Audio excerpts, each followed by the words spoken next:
Esse é o Mundo em Revolução e nós vamos falar agora sobre a situação na Ucrânia. Hoje, dia 21 de maio de 2024, são 8 horas da manhã aqui no Rio de Janeiro, 2 horas da tarde lá em Kiev, no momento que eu gravo esse vídeo. E tivemos de ontem para hoje um ataque de drones grandes russos contra a Ucrânia, porém não houve nenhum dano significativo. Alguma coisa aqui em Kharkiv, alguma coisa aqui em Odessa. A maior parte dos drones, dos 29 drones lançados, 28 foram derrubados pelos ucranianos, né? Bom, os ucranianos atingiram um depósito de combustível aqui em Belgorod, nessa região aqui, certamente o depósito de combustível usado pelas tropas russas para abastecer tanques e outras viaturas, e também atingiram mais uma vez na retaguarda aqui dos russos em Luhansk, um conjunto de tropas russas que estavam em um outro prédio aqui usando ataques, né? Então mais uma ação parecida com a que foi feita ontem. Na linha de frente, nenhuma grande mudança de ontem para hoje. Aqui em Kharkiv, os russos avançaram um pouco em Vovchansk, dentro da cidade, mas ainda é zona cinza toda essa área aqui dentro da cidade de Vovchansk, né? A parte norte. Os ucranianos certamente estão resguardando aqui, usando o rio como proteção para manter a parte sul da cidade aqui, né? Mas o curioso foi que saiu um relatório, uma reportagem do The Economist, que dizia que os russos planejavam tomar Kharkiv em 72 horas, vocês acreditam? Eles achavam mesmo que a ofensiva deles era chegar à distância de tiro de obus em 72 horas e tentavam fazer o cerco a Kharkiv, mas se encontrassem facilidades poderiam tomar a cidade. Esse era o planejamento. No primeiro dia, não preciso dizer para vocês que eles não conseguiram avançar nada, né? Quando veio a segunda onda também não avançou praticamente nada. A terceira onda estagnou completamente, ou seja, não conseguiram passar aqui da fronteira muito próxima da Rússia aqui, né? Mais um caso de russos achando que estão que tinham o segundo melhor exército do mundo. Meu amigo, vocês têm, na melhor das hipóteses, o segundo melhor exército dentro da Ucrânia, né? Bom, vamos falar sobre esses e outros assuntos em detalhes. Essas notícias foram sugeridas por As Cabeças do SUS Estão em Cuba, Tenho Barba, Mas Não Sou Comunista e várias outras pessoas. Obrigado aí ao pessoal que sugeriu notícias lá no nosso site, no wrevolving.com. E obrigado a você que está assistindo o nosso vídeo. Se você gosta do nosso conteúdo, por favor, deixe o seu like, se inscreva aqui no canal, né? Pois bem, então, antes da gente começar o assunto, deixa eu lembrar vocês da nossa vaquinha, na verdade, nossa rifa. É a última semana, no domingo agora eu vou fazer o sorteio, domingo dia 26. Então o prêmio é um capacete, um troféu de guerra capturado ali na região de Kherson. É um item único, galera. Não é qualquer um que tem troféu de guerra, não. Você poderia dizer para os seus netos que tinha um troféu de guerra da guerra da Rússia com a Ucrânia, um capacete de tanqueiro russo e coisa e tal. A luminária aqui feita pelo Ministério da Defesa ucraniano, isso é o primeiro prêmio, tá? E mais um badgezinho. O primeiro prêmio são essas três coisas. O segundo prêmio vai ser esse coisinho aqui, esse chaveirinho, acho que é abridor de... Esse aqui é abridor de garrafa também, né? Sei lá, enfim. É um totemzinho feito com aço de um Su-30 derrubado em Bakhmut e também um badge, né? E finalmente o terceiro prêmio, um chaveiro com cabo de aço e doado pelos guerreiros ucranianos, com mais um badge também. É o terceiro prêmio da nossa rifa. Quem quiser participar, o link está na descrição aqui desse vídeo, né? O prazo acaba em 5 dias, ou seja, no domingo que vem agora. Bom, falando sobre a Ucrânia, os russos usaram 29 drones Shahid atacando vários pontos do território ucraniano de ontem para hoje. Desses 29, 28 foram derrubados pela defesa antiaérea ucraniana. É normal esse alto nível, esse alto grau de acerto, né, da defesa antiaérea ucraniana, porque os russos usam sempre os mesmos drones, então fica relativamente fácil para a Ucrânia ter defesas contra isso, né? Essa é uma das grandes falhas dos russos em relação à estratégia adotada pelos ucranianos, que é usar um monte de tipo de drone diferente, o que torna bem mais complicada a defesa russa, né? Dessa vez foi só drone, não teve míssil, então foi bem fácil se livrar isso daí, né? E não teve nenhum grande dano, embora tenha, lógico, né? Sempre tem algum dano, mas não teve nenhum grande dano aqui. Os ucranianos, porém, atingiram com um drone um depósito de óleo em Bilhorod. Bilhorod é aquela região da Rússia que os russos chamam de Belgorod, né? Vocês sabem que no passado Belgorod já foi Bilhorod e foi parte da Ucrânia, né? Mas a Ucrânia não quer isso não faz questão. A Ucrânia quer só a fronteira de 1991, para você ver como é que o pessoal é razoável e aceita negociar, né? Enfim, o depósito de combustível é bem perto aqui da região de Shebekino, onde estão acontecendo aqui os avanços russos contra Volchansk. Volchansk é uma cidade muito importante nessa ofensiva russa aqui. Evidentemente, os ucranianos querem manter a cidade, não querem que os russos tomem a cidade. Certamente isso daqui foi uma forma de diminuir o ímpeto russo em termos de carros de combate, esse tipo de coisa, porque sem gasolina os tanques não funcionam, né? Além disso, os ucranianos atingiram também uma base militar aqui em Dovzhansk. E lá em Luhansk é bem mais atrás aqui. Esse ataque foi bem aqui atrás, nessa região aqui do Oblast de Luhansk, né? Bem aqui para trás mesmo. Ou seja, mais um caso de depósito de russos que foi atingido pela Ucrânia aqui. A gente teve um ontem mais próximo aqui de Luhansk e agora esse mais ali atrás, né?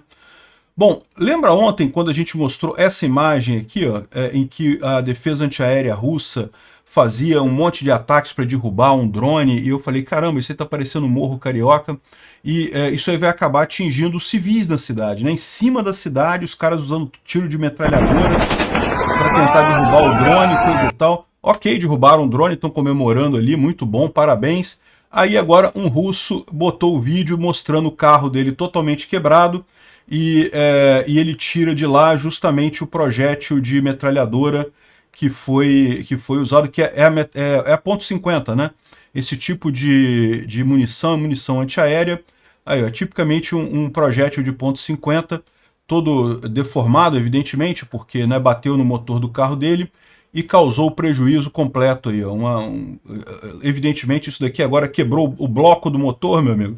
Joga o carro fora e compra outro, né? Assim, bom, em tese dá para trocar o bloco do motor, né? Mas, pois é, quebraram o carro dele. Se foi só prejuízo material, aqui, acertou aqui, o tiro acertou, vazou, entrou, furou o bloco do motor, entrou dentro do motor do carro dele, já era, um abraço aqui, ó, quebrou o bloco.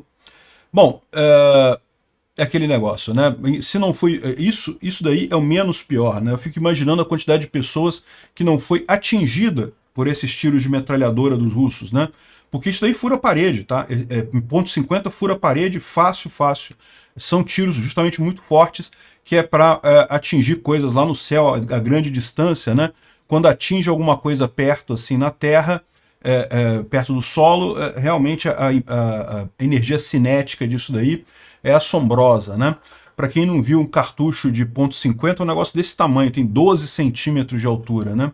Ou seja, o resto tudo é pólvora, né? Só para fazer o projétil ir adiante. Então, realmente, uma irresponsabilidade dos russos ali. Conseguiram derrubar o drone ucraniano, mas eu não sei não, capaz de terem causado mais danos ali na população em geral do que o drone faria, né? E, bom, ontem os russos disseram que tomaram Bilororivka, né? Então já faz aqui, mais uma cidade que entra para a lista das fake tomadas russas, né? Os russos têm avançado, evidentemente, a gente tem falado aqui as cidades que eles de fato tomaram aí nos últimos dias, né? Avançaram alguma coisa, agora estão avançando em Volchansk, ninguém está escondendo nada não. Mas tem algumas cidades que os russos dizem que tomaram, mas não tomaram de fato. Eles usam aquele expediente das cidades que já estão totalmente destruídas, então é muito difícil você ter posições defensivas ali dentro. É a zona cinza, a definição de zona cinza é isso. Os russos vão lá, plantam uma bandeirinha e saem e dizem, olha, tomamos a cidade, estamos na cidade. Tiram uma foto com a bandeirinha ali, coisa e tal, e saem correndo, porque não tem como ficar lá, né? Então eles já falaram isso sobre Krink, a gente mostrou aqui, mostramos eles até correndo, tem vídeo deles até correndo de Krink. Depois Robotny, mesma situação, não tomaram Robotny ainda está em zona cinza. E agora falaram o mesmo de Bilororivka, que é outra cidade que fica aqui, ó, nessa região aqui. Essa cidade de Bilororivka, segundo os russos, eles tomaram ela. É falso, mais uma vez. Cidades na linha de frente, principalmente cidades que ficam muito tempo em linha de frente, e linha de frente muito ativa, né, com os russos tentando avançar há muito tempo, eles acabam destruindo completamente a cidade, né? Infelizmente é isso que é o Ruskimir, né, que eles chamam, né, o mundo russo, né? e Bilororivka é um desses casos. A cidade foi totalmente destruída, então é uma grande zona cinza aqui.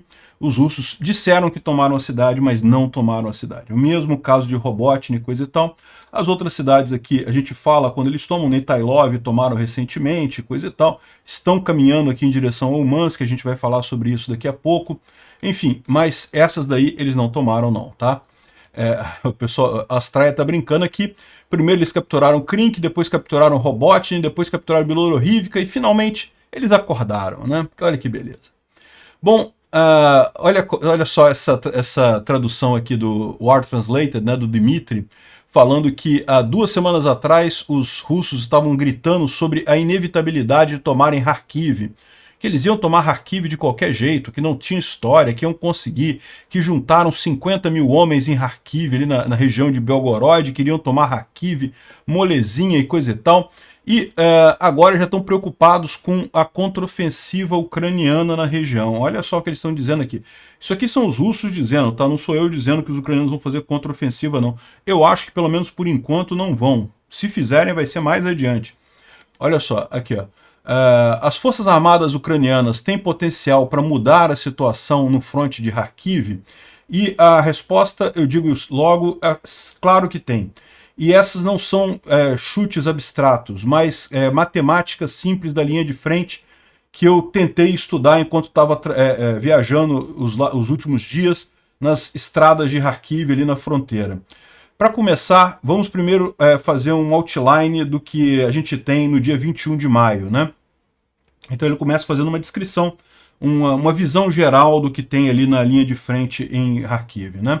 Um número de vilarejos na fronteira foram tomados por nossas tropas, como eles dizem, facinho, né? Molezinha, né? As tropas usaram o efeito de surpresa, o inimigo perdeu o nosso breakthrough, né? Não percebeu a ação. Eu já expliquei para vocês que isso é mentira, não é isso que aconteceu. A questão é que a Ucrânia, de fato, usa a linha defensiva um pouco afastada da fronteira propriamente dita. Mas, ok, realmente entraram, tomaram os vilarejos da fronteira facilzinho, né? Até que o inimigo acordou, né, e começou a mudar a sua linha de frente. Nos primeiros dias, nossas perdas foram mínimas, né? Porém, o inimigo não foi totalmente destruído e começou a brigar de volta. Os ucranianos, é assim que eles organizam. Mandaram as reservas, mandaram tudo para realmente conter a coisa ali, né? E começaram a brigar de volta de forma dolorida, né? E nossas perdas cresceram bastante de acordo com isso, né? De nossos sérios sucessos, é importante notar a entrada, o avanço em Liptsi. Nós chegamos nos arredores nortes de Liptsi. Liptsi é essa região aqui, ó, que eles estão falando. Liptsi é essa cidade aqui. Arredores nortes, não sei não, tá? Eles ainda estão meio longe aqui, mas ok, né? Tá chegando perto da cidade. E entraram em Vovchansk. São os 2 pontos que eles falam aqui, ó. Isso é a parte boa, né? A parte ruim é que está se tornando cada vez mais difícil avançar adiante a cada dia. Necessário rotações completas de pessoal, saturação do território ocupado com tropas e armas e quase 2 semanas de luta intensa. Algumas vezes se torna impossível devido à artilharia massiva e coisa e tal, ou seja, não conseguem avançar mais. O que ele está dizendo aqui? Além disso, nós precisamos admitir honestamente que o inimigo conseguiu gerenciar para saturar o fronte de Kharkiv, não apenas com drones FPV, mas também com reservas, artilharia. Tudo foi transferido para ali rapidamente, né? Se no início da ofensiva havia uma relativa paridade nesses indicadores, número de pessoal, artilharia e drones, agora a superioridade numérica, e isso é óbvio para qualquer um que estiver no fronte, está do lado do inimigo. 27 batalhões foram colocados ali próximo de Vovchansk apenas, enquanto o inimigo está se defendendo ao invés de atacando. Você pode falar o quanto você quiser sobre a qualidade e motivação do pessoal das Forças Armadas Ucranianas, mas a gente tem todo motivo para acreditar que o inimigo tem forças massivas ali próximo na direção de Kharkiv, o que é suficiente para tentar nos pegar da forma oposta, ou seja, tomar a iniciativa.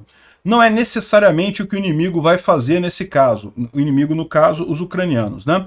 Mas certamente existe esse risco. Eles devem ter tomado em consideração e estarem preparados para um cenário desse tipo também. Também tem outras coisas problemáticas, né? Por exemplo, na região de Liptsi, nossas tropas estão numa cunha muito profunda, né? Estão num saliente muito profundo ali, e isso torna complicado o reabastecimento disso, né? Em resumo, nossos sucessos são muito gloriosos, mas pode ser um grande perigo para nós mesmos ficarem com a ideia de que o inimigo está correndo, só dá para ver o sapato deles brilhando, né? Amanhã estaremos próximos de Kharkiv, né? Você pode cometer erros, você só não pode enganar a você mesmo, né? Ou seja, os russos estão preocupados que a coisa não está andando como eles esperavam ali em Kharkiv e que os ucranianos podem fazer uma contraofensiva ali, né? O próprio David D aqui, parece que eles estão aqui, ó, quase tudo pronto para um contra-ataque em duas alas, né? Ou seja, segundo ele está dizendo aqui, a visão dele é que os ucranianos botaram aqui uma série de batalhões, tanto aqui quanto aqui, com a visão de fazer um contra-ataque nessa região, né? E não sabemos se isso vai acontecer, os russos estão preocupados com isso, mas vamos ver o que vai acontecer aqui, né? Que os ucranianos podem fazer um contra-ataque para retomar essas áreas? Podem até usar isso para aproveitar e avançar em território russo também, seria lindo de ver isso, não vejo a hora de começarem as operações no território russo. Mas os ucranianos vão fazer isso? A gente não sabe, né? Certamente se fizerem não vai ser agora. A Ucrânia, nesse momento, o foco dela é preservar pessoal, preservar equipamento e se preparar para quando tiver com as armas adequadas, tiver com a mobilização completa, aí sim fazer ações ofensivas mais significativas, né? Olha só, ontem a The Economist publicou um artigo dizendo que, de acordo com os planos militares que foram compartilhados com eles, as forças russas queriam chegar no range de artilharia de Kharkiv em 72 horas. Lembrando, já faz mais de semana essa ofensiva em Kharkiv, né? Já faz mais de 8 dias, os 72 horas são 3 dias, né? E o que seria essa range de artilharia de Kharkiv? Kharkiv está aqui, range de artilharia é alguma coisa por aqui, ó. Seria nessa região que eles estavam aqui, ó. Circune essas cidades aqui próximas, né? Ou seja, o que eles queriam justamente, a gente sabia disso, era entrar aqui em Liptsi, tomar Liptsi rapidamente e depois seguir aqui tem um colarzinho de cidades aqui, uma cidadezinha depois da outra aqui, para chegar até perto aqui, onde eles teriam acesso via obus a Kharkiv, né? Eles pretendiam chegar aqui em 72 horas. Em 72 horas, eles não tinham tomado nem direito Morovets, essa cidade aqui, que foi a última que eles tomaram aqui na região, né? Glibok ainda está incontestada, tá? Aqui nesse mapa está mostrando ela como totalmente tomada pelos russos, mas não tá não, tá? Ainda tem disputa aqui ainda. Enfim, não chegaram ainda em Liptsi, né?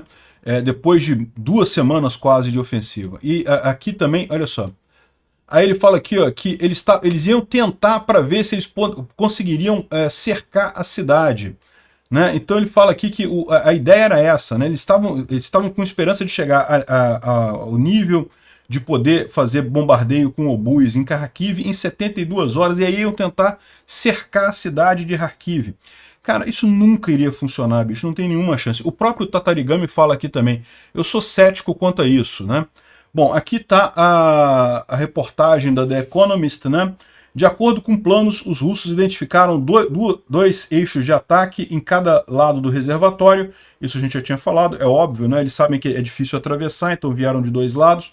E em 72 horas eles queriam chegar, as tropas russas, no alcance de artilharia de Kharkiv, na cidade de Borshova.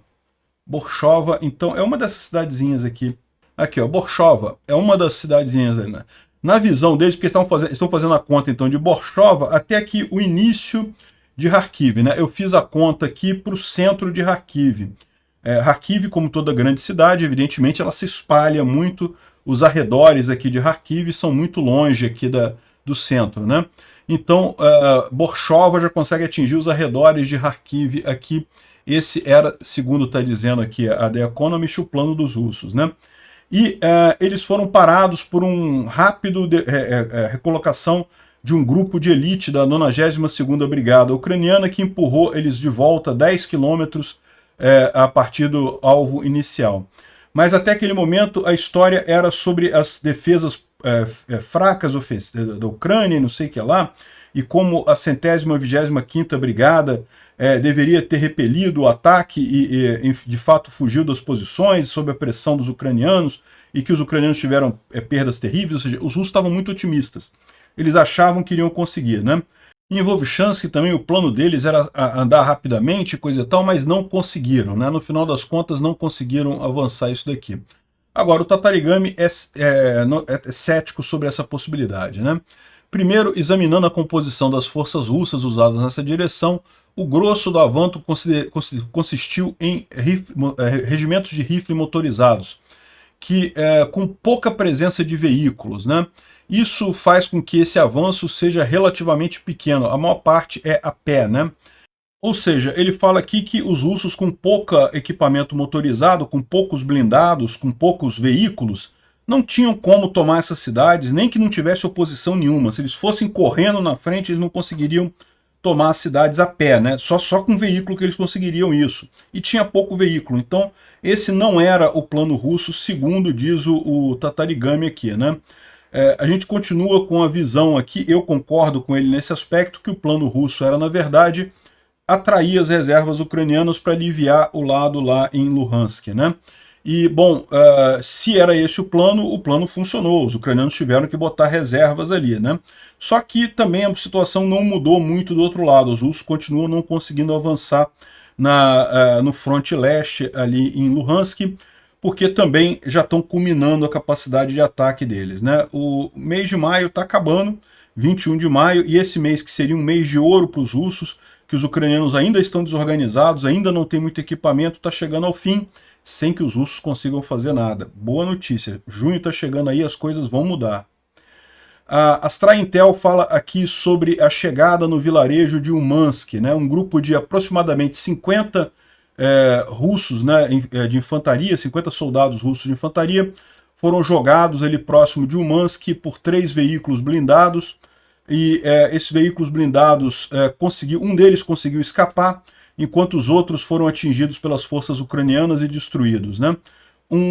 Quanto aos russos ali, eles foram neutralizados pelas forças ucranianas, com um deles sendo tomado como prisioneiro, né? Enquanto o ataque foi repelido, os russos conseguiram, porém, avançar algumas jardas, né, ali na área cinza, né? Eles fazem esses ataques sem sentido quase diariamente, e o fato que eles continuam conseguindo botar 15 soldados de infantaria no topo de um único veículo armado é alguma coisa insana, né? Então, Umansk, como a gente falou, é essa cidade aqui. Os russos fizeram um avanço aqui em direção a ela, Umansk está aqui, mas aqui mostra Umansk como metade tomada e coisa e tal, e não é isso o fato, né? Os russos estão tentando avançar aqui em Umansk, mas não estão conseguindo avançar não, né? De qualquer forma, essa região toda aqui não é muito problemática, os ucranianos estabeleceram a linha defensiva aqui nesse rio, então é esperado que Umansk seja apenas uma defesa temporária ucraniana, né? Bom, falando aqui sobre os mapas do Pulé-Volan, aqui em Paraskovivka, os russos parece que avançaram um pouquinho aqui, depois de novo Mihailivka, nada muito significativo, mais um pequeno avanço.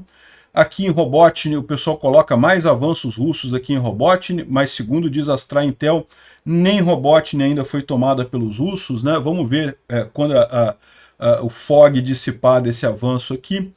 E, finalmente, aqui em Ivanivsk, os russos teriam tentado atacar, mas nenhum avanço real por aqui, segundo o mapa do Pulé-Volan, né? Ou seja, nenhuma grande mudança, continuamos mais ou menos na mesma situação que a gente estava antes, com pequenos avanços russos em algumas cidades, sim, é verdade, mas o pessoal que está preocupado que os russos vão chegar adiante, vão conseguir avançar, né? A gente já fez a conta aqui que, pelo quanto que eles estão avançando em média por dia, eles levariam 43 anos para chegar na fronteira do Oblast de Donetsk. Então, para tomar o Oblast de Donetsk, levaria 43 anos nesse ritmo, e eles precisariam de 15 milhões de soldados russos mortos, considerando o quanto está morrendo por metro quadrado que eles estão atingindo. Ou seja, é totalmente inviável o que os russos estão tentando aqui, eles não vão conseguir. O Instituto para Estudo da Guerra fala que os russos continuam concentrando soldados limitados, coisas não coerentes ali na região de Sumy, né? Mas mesmo um ataque ali em Sumy, mesmo pequeno, mesmo com forças insuficientes, vai ter o efeito de também forçar os ucranianos a colocar reservas ali, né? Os russos estão tentando, assim, forçar os ucranianos a alocar as reservas deles em outras direções para liberar o fronte leste ali na direção de Luhansk. Não funcionou com Kharkiv, eles vão tentar com Sumy também. Vamos ver o que vai acontecer, né? Bom, fala aqui sobre a questão do funeral do líder iraniano, né? Parece que o Putin vai lá no funeral do líder iraniano. E outra notícia que eles dão aqui, mas tudo notícia que a gente já falou, né? É que o Lloyd Austin, que é o secretário lá da Casa Branca, falou que os Estados Unidos não aprova o uso de armas contra o território russo. Muito triste isso, né? Ontem estava rolando uma grande crítica ao Zelensky porque ele fez um discurso em que ele disse que vai continuar presidente da Ucrânia até o final da guerra, né? Isso é o que determina a Constituição ucraniana. A Constituição ucraniana não permite eleições em períodos de guerra. Então, não só o Zelensky, como todos os prefeitos e governadores e outros políticos que estão lá vão continuar nos cargos, porque o mais importante no momento de guerra é manter a coerência, não é ficar fazendo eleição, né? E a Astra Intel está lembrando aqui que, bom, na Inglaterra fizeram a mesma coisa também na Segunda Guerra Mundial, né? Churchill pulou a eleição de 1940 exatamente devido à Segunda Guerra Mundial e ficou como primeiro-ministro por um tempão, não teve renovação do parlamento na Inglaterra da mesma exata forma, né? O pessoal militar ucraniano, 10 militares ucranianos completaram o treinamento na manutenção dos F-16, né? Muita gente acha que o piloto é o ponto focal aí para poder pilotar os F-16 na guerra e coisa e tal, mas a verdade é que a parte mais difícil de transferir informação, de transferir tecnologia, é justamente na retaguarda, são os mecânicos do avião, né? Então, muito importante, eles já estão voltando para a Ucrânia. A Holanda prometeu 24 F-16 para a Ucrânia e, lógico, eles precisam de manutenção, né? Quase 1 bilhão de euros foi levantado agora para apoio adicional às defesas aéreas ucranianas, segundo a ministra das Relações Exteriores da Alemanha, né? E olha que notícia bacana, civis eslovacos doaram mais de 4 milhões de euros à Ucrânia para aquisição de munições, né? A Eslováquia, vocês lembram, depois que o Fico ganhou, né, que o Robert Fico ganhou lá na Eslováquia, o governo da Eslováquia parou de doar munição, fazer ajuda militar para a Ucrânia, né? O cara é Russet e ficou com essa coisa, né? Foi eleito não por isso, tá? Foi eleito apesar disso, porque o pessoal queria menos governo lá e coisa e tal, mas a própria população ter se juntado em vaquinhas e conseguido somas realmente impressionantes para ajudar a Ucrânia. A Eslováquia continua sendo um parceiro da Ucrânia, mesmo com um presidente contra, né? E olha que o Fico já vinha moderando a posição dele, tá? Por isso que muita gente acha que foram os russos que fizeram o atentado lá contra o Fico, porque o Fico vinha moderando a posição dele, não barrou a ajuda de 50 bilhões de euros da União Europeia para a Ucrânia, não barrou um monte de coisa, não barrou a própria venda de armas eslovacas para a Ucrânia, né? Ele poderia fazer isso, né? Enfim, vamos aguardar o que vai acontecer depois da recuperação dele. Parece que já está certo que ele vai se recuperar, mas vai ser um processo ainda longo para a recuperação, né? A Europa quer iniciar as negociações para a entrada da Ucrânia na comunidade europeia agora em junho, né? Esse processo ainda é um processo demorado, ainda tem um monte de negociações, de leis que tem que ser aprovadas, de coisas que tem que ser feitas e coisa e tal, mas é o processo, o início do processo para a entrada na comunidade europeia, né? E o que está faltando é só convencer o Viktor Orbán a dar sua aprovação para início de conversas para a entrada da Ucrânia. Eu acho que o pessoal pressionando o Orbán, ele vai acabar aceitando isso daí, né? E, bom, o pessoal está falando aqui que o Putin vai viajar de avião para Teherã para ir no funeral do Raisi, né, do ditador lá do Irã, né? E o menininho aqui está rezando, né? Por favor, Deus, faça isso acontecer, seria tão engraçado. Pois é. Obrigado por assistir o vídeo até o final. Se gostou do conteúdo, não esqueça de deixar o seu like, isso ajuda o canal a crescer e a chegar para mais gente. Se não gostou, deixe o dislike e explique nos comentários como podemos melhorar. Comente também sugestões de temas que podemos trazer por aqui. Comentários insultuosos ou defendendo ditaduras e criminosos de guerra serão sumariamente bloqueados. Agradeço a compreensão. Se ainda não é inscrito no canal, considere se inscrever clicando no botão inscrever-se abaixo e marcando a campainha para todos os avisos. Se quiser ajudar o canal, veja no nosso site como você pode fazer isso.